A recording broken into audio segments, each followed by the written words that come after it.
تكاد تميز من الغيظ كلما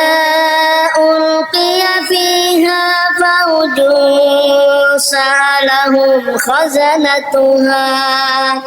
سألهم خزنتها ألم يأتكم نذير قالوا بلى قد جاءنا نذير فكذبنا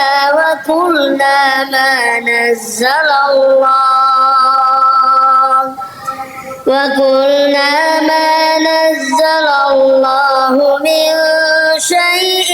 إن أنتم إلا في ضلال كبير وقالوا